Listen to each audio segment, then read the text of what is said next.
SSC group D মামলায় নিয়োগের জন্য এখনই কোনো কাউন্সেলিং নয়, সোমবার আগের নির্দেশই বহাল রাখল সুপ্রিম কোর্ট। এদিন শীর্ষ আদালত সাফ জানিয়েছে, পরবর্তী নির্দেশ না পাওয়া পর্যন্ত বজায় থাকবে এই স্থগিতাদেশ। গ্রুপ ডি মামলায় সুপ্রিম কোর্টের দ্বারস্থ হয়েছিল চাকরি বাতিল হওয়া 1911 জন। সোমবার সুপ্রিম কোর্টে সেই মামলারই শুনানি ছিল। তবে এই শুনানি কবে হবে তার দিনক্ষণ ঠিক করবেন সুপ্রিম কোর্টের প্রধান বিচারপতি DY চন্দ্রচূড়। তিনিই ঠিক করবেন কোন বেঞ্চে হবে শুনানি। তবে এদিন সুপ্রিম কোর্ট নোটিশ জারি করে সব পক্ষের জবাব তলব করেছে। শুধু তাই নয়, এদিন গ্রুপ সি সংক্রান্ত একটি মামলার আর্জি নিয়েও আদালতের দ্বারস্থ হন চাকরি প্রার্থীরা। যদিও সেই মামলা এখনো মেনশন হয়নি বলেই খবর। মেনশন হওয়ার পরই সেই মামলার শুনানি হবে। তবে গ্রুপ ডি মামলায় এদিন সুপ্রিম কোর্টের ডিভিশন বেঞ্চ চাকরি বাতিলের নির্দেশে কোনো স্থগিতাদেশ দেয়নি, কিন্তু শূন্য পদে নতুন করে নিয়োগের ওপর যে স্থগিতাদেশ ছিল তা বহাল রইল। শীর্ষ আদালতের তরফে সাফ জানানো হয়েছে, এই মামলা বর্তমানে প্রাথমিক পর্যায়ে রয়েছে, আর সেই কারণেই অন্তর্বর্তী স্থগিতাদেশ দেওয়া হয়েছে।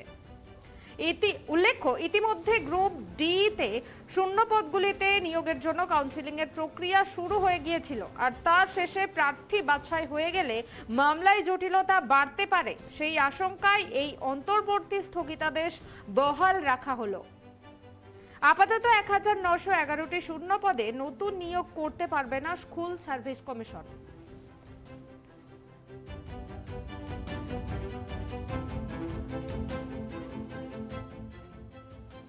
এ বিষয়ে আমরা বিস্তারিত জানবো ট্রাইব টিভির প্রতিনিধি গৌতমের কাছ থেকে। এই মুহূর্তে গৌতম আমার সঙ্গে লাইভ জুড়ে রয়েছেন।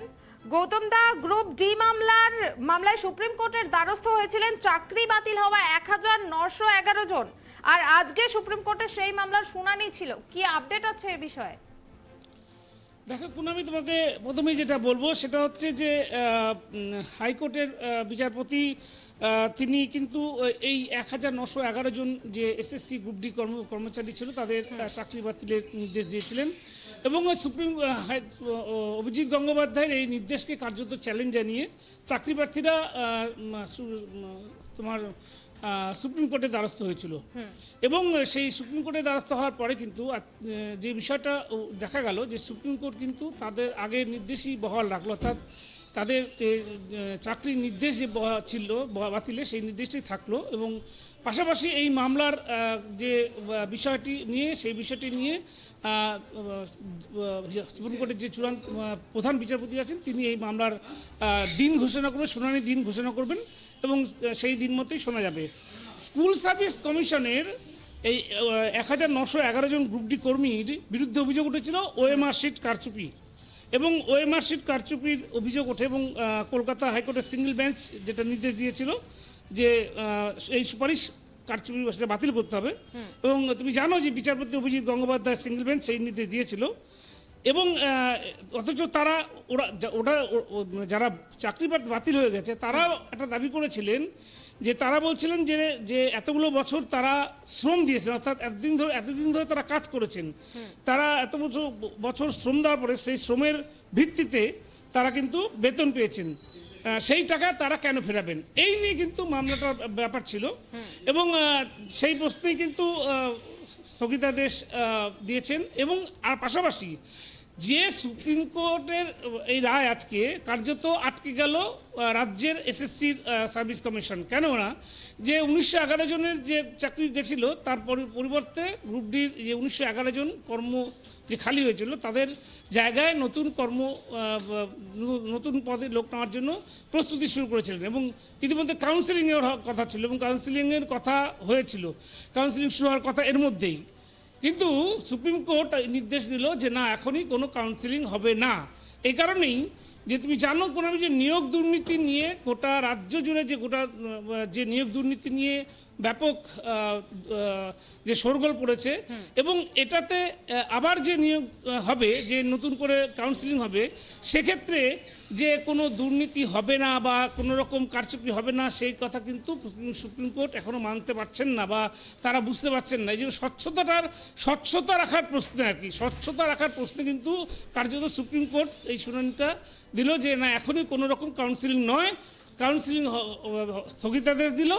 এর ফলে রাজ্য সরকারের যে স্কুল সার্ভিস কমিশন তারা কিন্তু যে প্রক্রিয়াটা শুরু করেছিলেন কাউন্সিলের সেটা স্তব্ধ হয়ে গেল এবং পাশাপাশি যে নিয়োগ তো হবেই না এবং যারা চাকরি প্রার্থী গেছিলেন যে তাদের শ্রমের জন্য তারা টাকা ফেরত পাবেন সেই মামলাটাও কিন্তু ঝুলে রইল, কেননা তার সেশন কিন্তু এখনও জানাননি।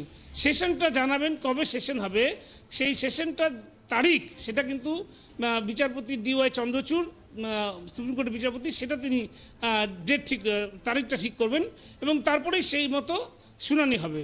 আপাতত যেটা দেখার বিষয় যে কলকাতা হাইকোর্টের যে বিচারপতি ছিলেন সুব্রত তালুকদার, তার ডিভিশন বেঞ্চ যদিও সিঙ্গেল বেঞ্চের চাকরির সুপারিশ বাতিল সংক্রান্ত এবং নতুন প্রক্রিয়া নিয়োগ প্রক্রিয়া শুরুর উদ্দেশ্যের উপর কোনো স্থগিতাদেশ দেয়নি, কিন্তু সুপ্রিম কোর্টে এটাতে স্থগিতাদেশ দিল যে না, কোনো রকম কাউন্সিলিং করা যাবে না, নিয়োগ প্রক্রিয়া করা যাবে না। এর ফলে যে 1911 জন গ্রুপ ডি কর্মচারীর চাকরি বাতিল হয়েছিল তাদের জায়গায় যে নতুন করে যে লোক নেওয়া হবে, যে প্রক্রিয়া শুরু করেছিল রাজ্য স্কুল সার্ভিস কমিশন, তারা কিন্তু এক্ষেত্রে পিছুতে বাধ্য হলেন এবং সুপ্রিম কোর্টের পরবর্তী শুনানি দিন ধার্য করবেন সুপ্রিম কোর্টের বিচারপতি DY চন্দ্রচূড়। তার তারিখ পাওয়ার পরেই শুনানি হবে এবং সেই শুনানিতে কি বলা হবে, বিচারপতিরা কি রায় দেবেন তারপরেই নির্ভর করে থাকতে হবে SSC-কে। পুনামি, ধন্যবাদ গৌতম দা। আপনাদেরকে আরো একবার জানিয়ে রাখি যে এখনই গ্রুপ ডির কোনো কাউন্সিলিং নয়, নির্দেশ দিল সুপ্রিম কোর্ট। আদালতের নির্দেশ, গ্রুপ ডি সংক্রান্ত সমস্ত মামলা একসঙ্গে শুনানি করবে supreme court. SSC group D মামলায় এখনই নিয়োগের জন্য কোনো কাউন্সিলিং নয়, আগের নির্দেশই বহাল রাখলো সুপ্রিম কোর্ট। গ্রুপ ডি মামলায় সুপ্রিম কোর্টের দ্বারস্থ হয়েছিল চাকরি বাতিল হওয়া 1911 জন। সোমবার এই মামলারই শুনানি ছিল দেশের শীর্ষ আদালতে। সোমবার এই নির্দেশ দেন সুপ্রিম কোর্টের বিচারপতি ঋষিকেশ রায়ের নেতৃত্বাধীন বেঞ্চ। আদালতের নির্দেশ, গ্রুপ ডি সংক্রান্ত সমস্ত মামলা একসঙ্গে শুনানি করবে সুপ্রিম কোর্ট। আর এই শুনানির দিন ঠিক করবেন সুপ্রিম কোর্টের প্রধান বিচারপতি DY চন্দ্রচূড়। তিনিই ঠিক করবেন কোন বেঞ্চে শুনানি হবে। তার আগে এদিন আদালত নোটিশ জারি করে সব পক্ষের জবাব তলব করেছে। শুধু তাই নয়, গ্রুপ সি সংক্রান্ত একটি মামলার আর্জি নিয়েও আদালতের দ্বারস্থ হয়েছেন চাকরি প্রার্থীরা, যদিও সেই মামলা এখনো মেনশন হয়নি। মেনশন হওয়ার পরই তার শুনানি হবে। স্কুল সার্ভিস কমিশনে 1911 জন গ্রুপ ডি কর্মীর নিয়োগে ও এমআরসিতে কারচুপির অভিযোগও ওঠে। এরপরই কলকাতা হাইকোর্টের সিঙ্গেল বেঞ্চ নির্দেশ দেয় সুপারিশ বাতিল করতে হবে। বিচারপতি অভিজিৎ গঙ্গোপাধ্যায়ের সিঙ্গেল বেঞ্চ এই নির্দেশ দেন। একই সঙ্গে ভুয়ো সুপারিশে চাকরি পেয়ে যারা এতদিন সরকারি বেতন নিয়েছেন তাদের বেতন ফেরানোরও নির্দেশ দিয়েছে আদালত। সিঙ্গেল বেঞ্চের সেই নির্দেশকে চ্যালেঞ্জ করে ডিভিশন বেঞ্চে যান 1911 জন। এত তড়িঘড়ি কিভাবে চাকরি বাতিলের সিদ্ধান্ত নিল আদালত, তা নিয়ে প্রশ্ন করেন তারা। অভিযোগ করেন কাউকে দোষী বলা হলে তারও কথা বলার সুযোগ থাকে, অথচ তারা সুযোগ পাননি বলে দাবিও করেন।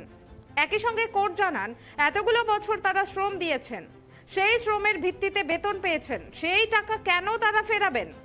কলকাতা হাইকোর্টের বিচারপতি সুব্রত তালুকদারের ডিভিশন বেঞ্চ যদিও সিঙ্গেল বেঞ্চের চাকরির সুপারিশ বাতিল সংক্রান্ত এবং নতুন নিয়োগ প্রক্রিয়া শুরুর নির্দেশের উপর কোনো স্থগিতাদেশ দেয়নি, তবে বেতন ফেরানোর নির্দেশের উপর অন্তর্বর্তী স্থগিতাদেশ দেওয়া হয়। এরপরই চাকরি বাঁচাতে সুপ্রিম কোর্টে যান 1911 জন।